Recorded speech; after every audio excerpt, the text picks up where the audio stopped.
Bismillahirrahmanirrahim. Assalamualaikum warahmatullahi wabarakatuh. Yang terhormat Bapak Abdullah Magister Agama, dan selamat siang semua teman-teman. Kami dari kelompok 1 akan mempresentasikan hasil tugas kami untuk mata kuliah logika yang berjudul Pengertian Objek Kajian Manfaat dan Sejarah Perkembangan Logika.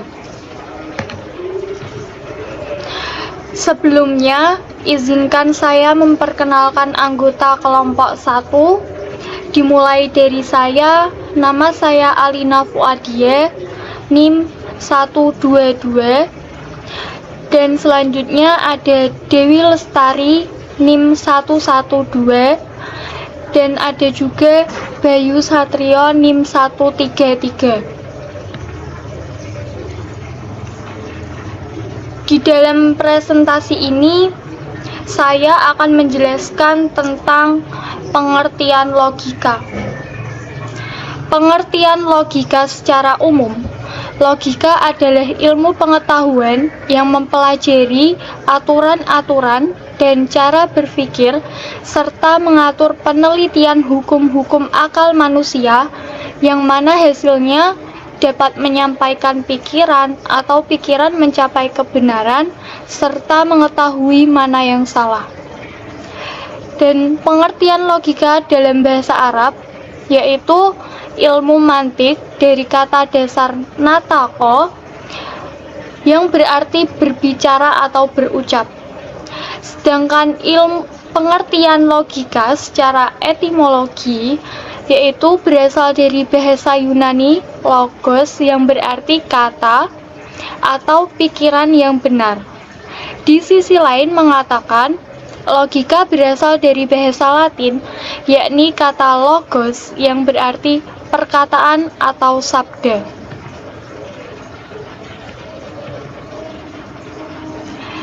Selanjutnya ada objek kajian logika. Secara garis besar, objek kajian logika dapat dikelompokkan menjadi 3 aspek. Yang pertama ada objek material, yakni penalaran atau cara berpikir.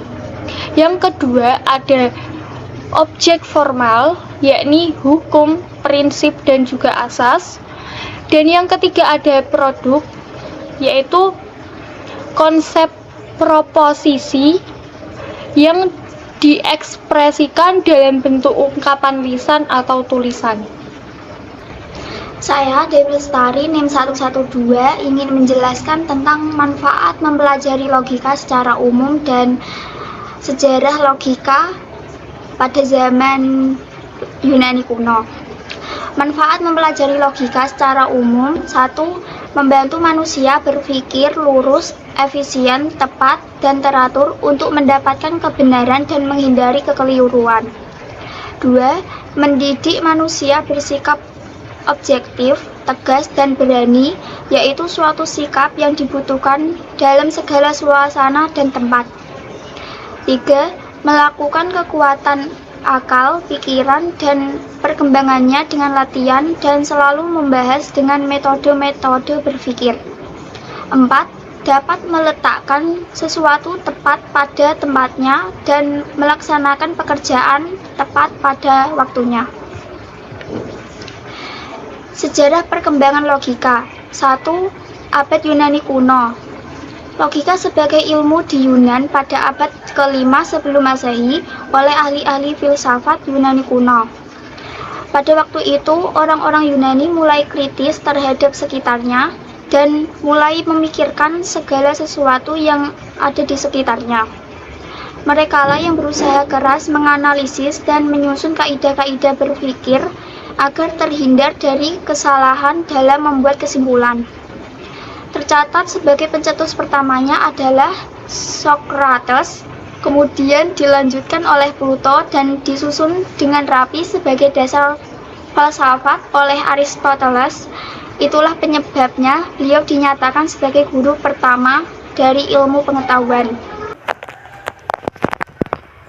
Assalamualaikum warahmatullahi wabarakatuh. Perkenalkan, nama saya Bayu Satrio, NIM 21504101133. Di sini saya mau menjelaskan tentang abad pertengahan. Dalam masa selanjutnya, banyak perubahan oleh filsuf Muslim seperti Al-Farabi, yang sering dinyatakan sebagai mahaguru kedua dalam ilmu pengetahuan. Pada masa Al-Farabi inilah ilmu logika dipelajari lebih rinci dan diperhatikan.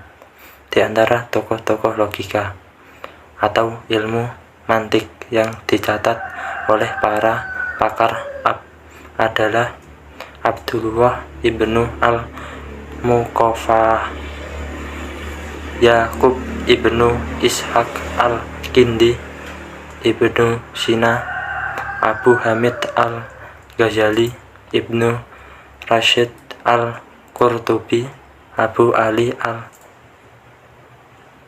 al-Haytham, Abu Abdillah al-Kawarisi, al-Tibrisi, Ibnu Bajah Asmawi, al-Sumarkandi.